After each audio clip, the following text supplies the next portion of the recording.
vida é a arte do encontro, embora haja tantos desencontros na vida.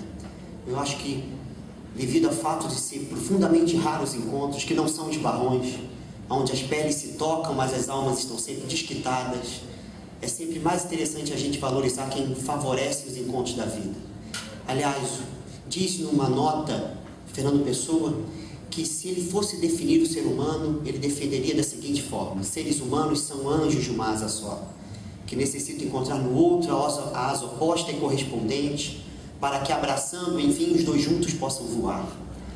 Eu acho que é exatamente isso que acontece nesse encontro. É um encontro da nova consciência, não os esbarrões da nova consciência. E é mais interessante a gente ainda valorizar nesse 21º ano, já o ano da maturidade aí, da fase adulta desse encontro, valorizar aqueles que proporcionam o encontro e proporcionam que nós possamos voar, sendo anjos de uma asa só, e a gente possa se abraçar e juntos nós criarmos a liberdade que compete a cada um de nós ao lado do outro. Por isso, eu gostaria de destacar a equipe toda que fez parte dessa história, porque dá muito trabalho fazer um encontro desse tamanho, e com tantas diferenças de pensamentos, diferenças de estado, diferenças culturais, sobretudo na pessoa do Nildo e da Iris, que já no 21º ano eles conseguem montar aqui um grande lar profundamente religioso no sentido etimológico da palavra, porque ele liga e religa elementos tão opostos, tão antagônicos, tão diversos, que eles preparam isso aqui como um celeiro, para que todos possam semear sementes e crescer ao lado das sementes dos outros.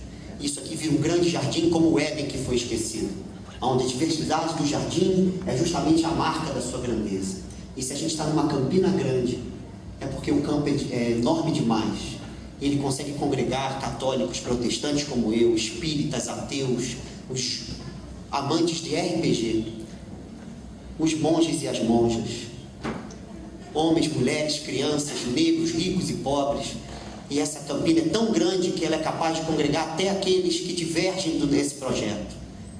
Congregar evangélicos, o encontro da Torá, o encontro dos católicos, o encontro dos espíritas. Aliás, a maior parte não diverge desse encontro, mas eles abrem novas frestas para que outras sementes possam brotar nessa campina grande.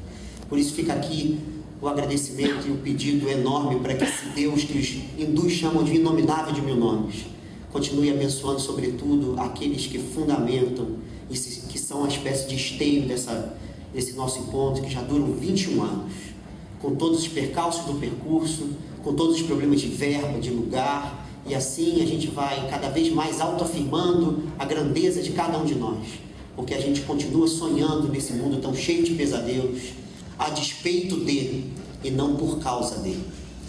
Eu resolvi fazer essa pequena palestra, né, um outro fim do mundo, finalizando a palestra com um texto que eu escrevi depois de eu ter um sonho com Neemias anteontem, e também com uma psicografia do meu amigo Lívio, que agora eu chamo de Pai Lívio, é meu pai de santo. Ele não gosta, além dele ser meu amigo, eu chamo de Pai Lívio, porque ele tem contato que eu não consigo, e ele me ajuda muito traduzindo mensagens que vêm de uma outra dimensão da vida, que eu confesso que sou profundamente cego, e cego por preconceito, porque talvez eu seja médico também, mas eu fico bloqueando essa mediunidade, porque ser pastor é isso, é você carregar muitos estigmas, muitas marcas que a gente vai cunhando nos outros, e a gente vai se fechando para a possibilidade de crescimento com essas diferenças. Eu vou chamar o Lívio aqui, ele está ali atrás, meu amigo Lívio. Ele me emprestou o terno.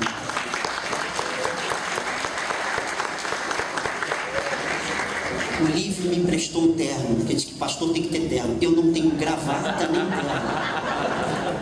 E me emprestou um cinto. Esse sapato, minha mulher, eu sempre ando de sandália, ela odeia sandália, mandou eu trazer, se ela visse em alguma foto eu sem o sapato, mas ela não falou da camisa. O Lívio viu a camisa, falou que ele tem contatos com o outro lado, e do outro lado mandaram eu vestir. Eu aceitei, por isso que ele está assim. Mas eu gostaria de começar a minha reflexão com o pensamento de um místico e filósofo alemão, foi luterano, que morreu no século XVII, mas nasceu no século XVI. Ele é um autor que Jung gostava muito de estudá-lo, chamado Jacob Böhme.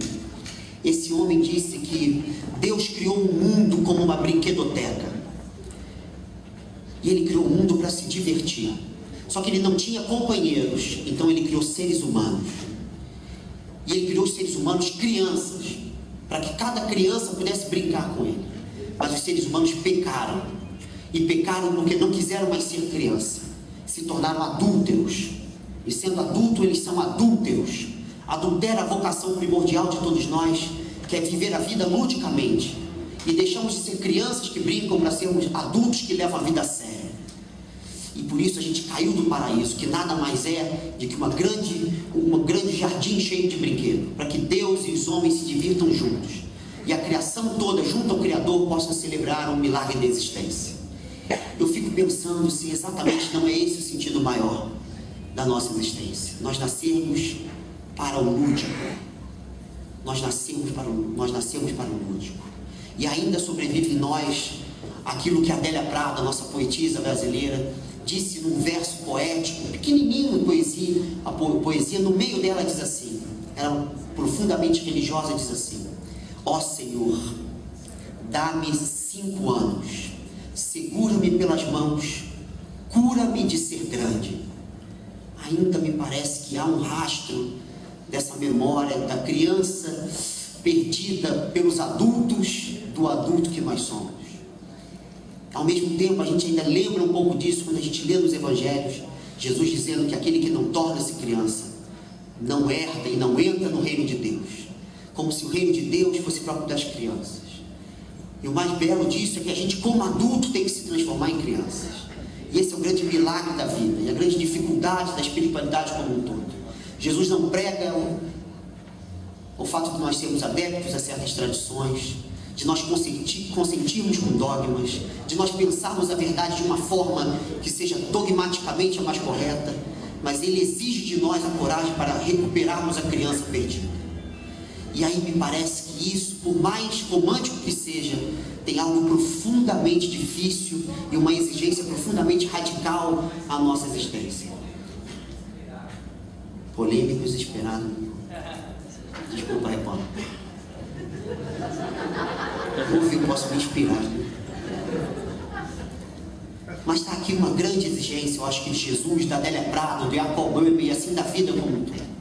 O fato da gente poder olhar, não com romantização, mas o fato de que nós nascemos para ser crianças. Eu não sei quem leu, mas alguns grandes homens do século XX repensaram na vida humana o fato dela ter uma dimensão profundamente lúdica. Houve um grande nome da psicologia contemporânea, Donald Winnicott, de língua inglesa, que chegou a dizer que a brincadeira é uma coisa profundamente complexa. E uma criança, quando joga, ela nunca joga algo que é fácil. Eu tenho 2 filhos, um de 1 ano e meio, que é profundamente encapetado, a tal ponto de eu ter ido à Igreja Universal várias vezes. Difícil é essa.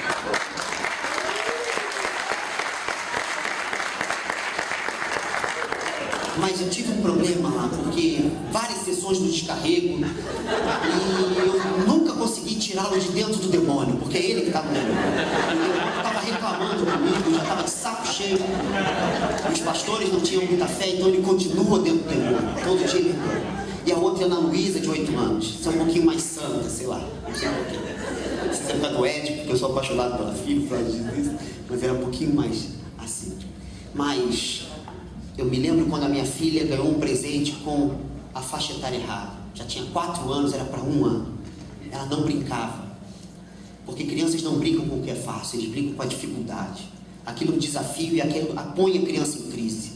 E ela tem que se transformar por meio da crise. E é exatamente isso que faz uma vida do jogo, a vida lúdica. As crianças sentem prazer não por causa da ausência de dor, mas em meio à dor. A capacidade de superar aquela adversidade, de sofrer à medida que resolve problemas, que novas ligações celulares, sinapses são criadas, e ela vai se reconstruindo e se desconstruindo a cada etapa do jogo. Diferente de nós adultos, nós não conhecemos essa lógica. A gente gosta do que já está pronto, mas não do jogo no seu movimento de realização. Aliás, tem um livro chamado Homo Ludens, do Huizinga, um livro famoso para quem lê essa questão de literatura sobre o lúdico, que ele diz que há uma grande questão no meio dos jogos. Ele compara muitas religiões com jogos, as celebrações são jogos. é que no jogo, quem joga não quer ver nada para além do jogo, ela quer ver um fim em si mesmo em cada jogada. Eu me lembro que eu vi isso na vida da minha filha. Ela ganhou um quebra-cabeças, 4 anos, ficou horas para montar. Quando ela montou, ela me mostrou: papai, olha as princesas. Eu falei: que bonito, filho. Ela ligou a televisão e desmontou. O quebra-cabeça. Minha filha deve estar com algum problema, porque ficou horas e ela desmontou. Eu me lembrei também que é para ser criança que os lamaístas lá no Tibete fazem aquela grande mandala, que representa, no fundo, o princípio da impermanência budista. E quando eles acabam aquele último grão de areia, que vai uma multidão tirar foto, tem alguém com uma pá de madeira do lado, e quando termina de colocar, apagam tudo, para mostrar que a graça está no fazer e não no feito. E se fôssemos nós adultos, montaríamos um quebra-cabeça de 5.000 peças, e acabou o desafio, a gente coloca numa moldura. A gente não desconstrói. Aquilo é um porre, o negócio fica pregado ali para sempre. Qual é o sentido? Qual é a graça? As crianças jamais fariam uma bobeira dessa, elas quebrariam aquilo ali, desmontariam e fariam de novo. Ou quando os filhos gostam de ver 10 vezes o mesmo filme. Nós adultos já vemos uma vez, já estamos de saco cheio, elas veem 10, 15, 20 e elas sentem a mesma alegria primeva, que é retroalimentada a cada vez. Eles resgatam aquela criatividade inicial, daquele prazer perante a experiência da beleza que toda arte gera. Ora, eu acho que é exatamente isso que é difícil na nossa vida. A gente jogar a vida, vendo nela, cada jogada, um fim em si mesmo. E com todas as contradições, a gente sente um profundo prazer.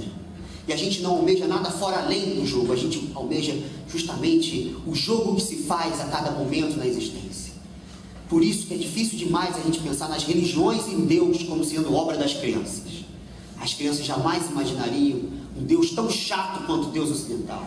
E as religiões tão sacais quanto as nossas. Pelo contrário, porque as nossas religiões são coisas dos adultos. Adultos